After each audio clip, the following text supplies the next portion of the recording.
তো বন্ধুরা দেখতে পাচ্ছেন আজকে মন্ডল ই অটোতে একটি মোটরের কাজ করা হচ্ছে, যে মোটরটি আমাদের কাছে সার্ভিসের জন্য এসেছে হাওড়া জেলার শ্যামপুর থেকে, যেটা এখান থেকে প্রায় 90 কিলোমিটার বা তারও বেশি রাস্তা। তো এই হচ্ছে সেই দাদা যিনি এনেছেন। তো দাদা বসে আছেন, আমরা কাজটা সাথে সাথেই করে দিচ্ছি যেহেতু অনেকটা দূরে বাড়ি দাদার। তো দাদাকে বলেছিলাম কন্ট্রোলার আর মোটর খুলে নিয়ে আসতে, তো আমরা যা যা প্রবলেম ছিল সেগুলো সলভ করেছি। এবার মোটরটি ফিট করব, করে রান করব, দেখা যাক মোটরটি চালু হয় কি না। তো সঙ্গে থাকুন, আমরা ফিটিংস করছি।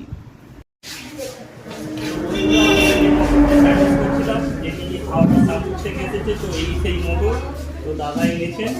তো দাদা মোটরটা চালু হয়েছে? হ্যাঁ একদম। এবং আমরা গাড়িতেও লাগিয়ে চালিয়েছি, দাদা গাড়িতে বসেছে। তো দাদা মোটর আর কন্ট্রোলার এনেছিলেন। তো দাদার কাজ সাকসেস হয়েছে, সেন্সারের প্রবলেম ছিল এবং মোটরের ভেতরে কিছুটা ডিস্টার্ব ছিল, যেটা আমরা রিকভার করেছি।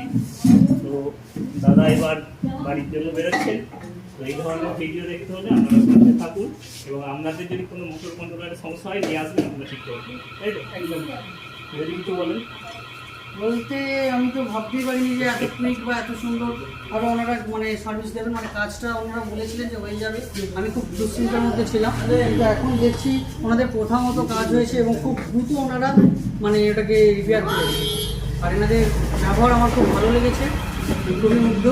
আমি চাই আপনাদের যদি কোনো সমস্যা থেকে থাকে তো এখানে আসতে পারে, নিঃসন্দেহে আপনারা এখান থেকে আমাদের সমস্যার সমাধান করে বাড়ি ফিরতে পারবেন।